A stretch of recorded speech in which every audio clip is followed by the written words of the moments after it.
Selamat malam pemirsa, Anda menyaksikan Talk Politik with Reinhard. Saya Reinhard Sirait, salah satu tokoh yang saya yakin sudah sangat familiar di masyarakat Indonesia adalah Sandiaga Salahuddin Uno.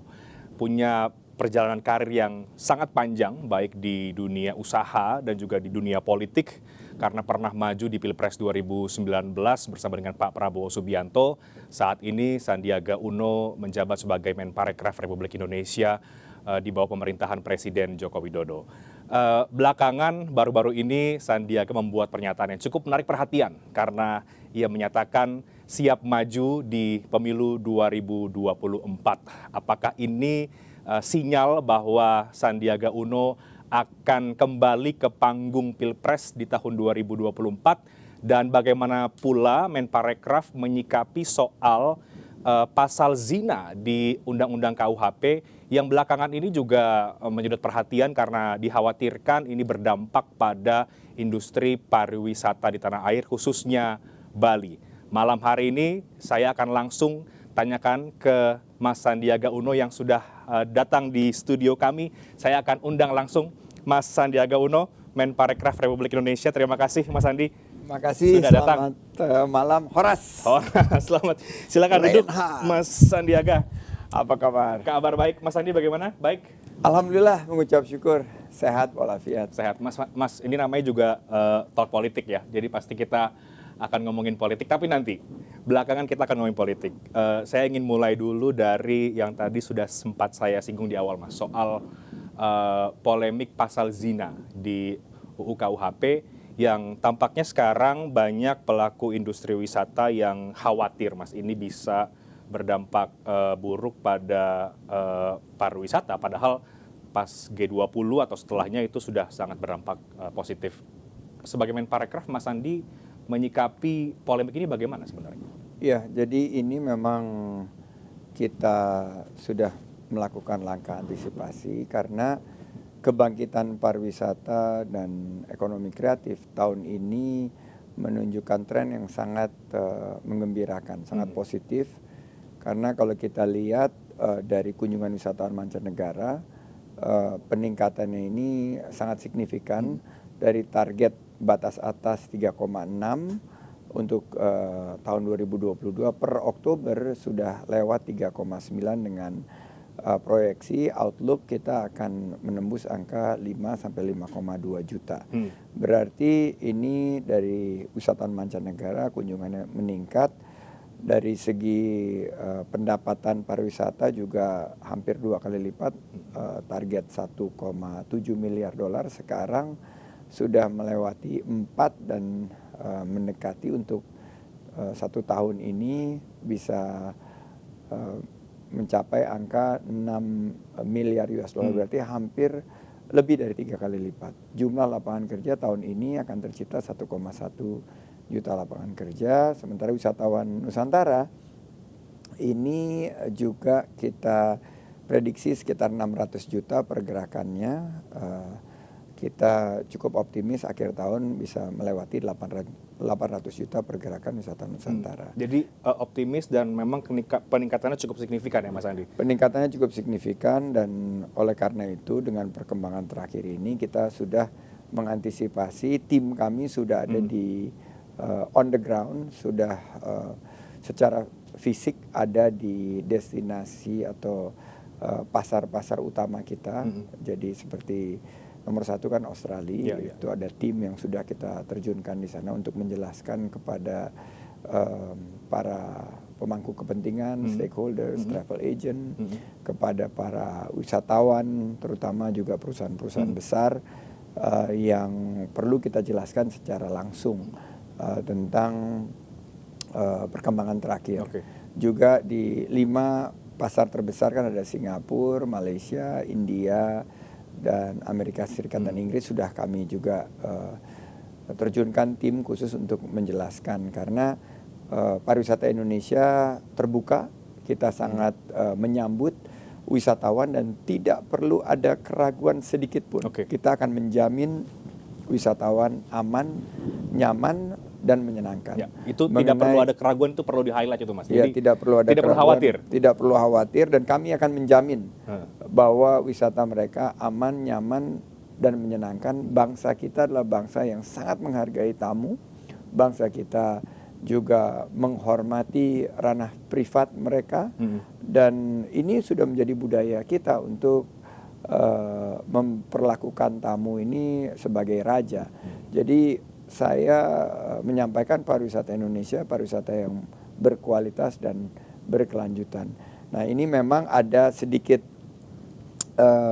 boleh dibilang kegaduhan justru di media, media baik sosial media maupun mainstream media yang perlu kita jembatani dengan terus aktif mensosialisasikan apa yang menjadi substansi dari undang-undang KUHP yang baru saja ini. disahkan oleh DPR ini. Mas, ini kan di media-media Australia sudah ramai ya Mas beritanya.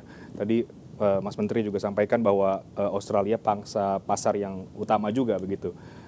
Sejauh ini belum ada dampak yang signifikan atau penurunan angka wisatawan kah atau apa setelah ramai diberitakan? Per Jumat close of business atau saat market close, saat penutupan pasar hari Jumat, tidak ada pembatalan yang signifikan dari pasar Australia. Malah ada peningkatan dari booking untuk liburan Nataru.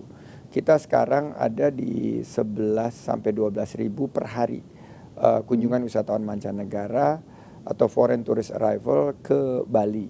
Dan untuk di Jakarta sekitar angkanya sedikit lebih tinggi. Nah, berarti sesuai dengan laporan dari GM Bandara I Gusti Ngurah Rai bahwa justru ada peningkatan jumlah kunjungan wisatawan mancanegara.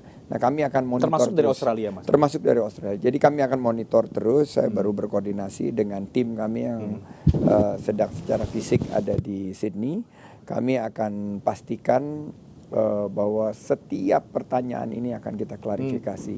Jadi per hari ini kita belum mendapatkan kabar tentang pembatalan. Nah, memang banyak berita yang berseliweran. Dan ini kita langsung klarifikasi ke sumbernya masing-masing. Dan ternyata ada satu sumber yang sering direferensikan, dijadikan referensi di sini. Ternyata itu media yang memberitakan berita-berita bukan berita yang akurat, tapi berita yang mungkin bombastis dan cenderung sinis dan sebuah satir. Jadi sebuah kayak hiburan-hiburan begitu. Dan saya tadi sudah klarifikasi juga, saya sudah sampaikan kepada rekan-rekan kita di Australia. Saya juga sudah berhubungan dengan Dubes Australia di Indonesia dan Dubes Indonesia di Australia. Kita menempatkan perhatian yang sangat tinggi agar berita-berita tersebut terklarifikasi dan berita yang sampai ini akurat. Jadi ada dua data yang tadi kita berhasil kumpulkan. Satu, belum ada pembatalan dari pasar terbesar kita, pasar Australia, dan dari pasar-pasar 10 besar belum juga ada laporan pembatalan. Justru meningkat dan ini juga menjelang Nataru ya? Iya, menjelang liburan Natal dan Tahun Baru justru sesuai dengan prediksi kita, apa yang disampaikan oleh GM di Bandara I Gusti Ngurah Rai adalah justru peningkatan kunjungan wisatawan mancanegara. Kita berharap. Ini butuh dukungan dan doa dari seluruh pemirsa, dari politik dan netizen. Ini saatnya netizen plus 62 ini bersatu padu. Karena ini urusan periuk nasi dari 45 juta rakyat Indonesia di Bali dan di destinasi lainnya di Indonesia. Karena kalau kita akhirnya gaduh, saling ikut mengamplifikasi berita yang belum tentu akurat, ini akhirnya memperparah keadaan ya, Mas ya. Yang dirugikan kita sendiri, dan kita akan terpecah belah, akan terpolarisasi. Ini undang-undang ya tentunya ada pro kontra, dan saya bukan ranah saya untuk mengomentari, walaupun ada beberapa catatan, tapi ini sudah diketok gitu. Jadi sekarang bagaimana kita melangkah ke depan untuk memastikan pariwisata kita tetap aman, nyaman, menyenangkan, dan bagaimana berkualitas dan berkelanjutan. ini yang harus kita sama-sama menjamin agar jutaan rakyat Indonesia yang menggantungkan hidupnya di sektor ini bisa terus mendapatkan lapangan pekerjaan. Target kita 2024 4,4 juta lapangan kerja baru. Ini bicara 2024 kan, 4,4 juta lapangan Nanti kerja kita baru. bicara 2024 lebih jauh lagi Mas Andi. Artinya Mas Andi sendiri punya catatan terhadap UU KUHP yang baru ini. Ini sedikit banyak menyulitkan pekerjaan rumah parekraf nggak? Pertama ya timing ya, karena timingnya ini saat kita lagi bangkit ya kita klarifikasi. Tapi saya yakin perhitungan dari pemangku kepentingan mengajukan reformasi hukum, karena ini salah satu langkah kita untuk mereformasi hukum, terutama hukum pidana kita. Ini tentunya berdampak kepada bukan hanya pariwisata, investasi, akan berdampak kepada beberapa pertanyaan tentang kebebasan memberikan ekspresi, juga tentang pemerintahan yang bersih, bagaimana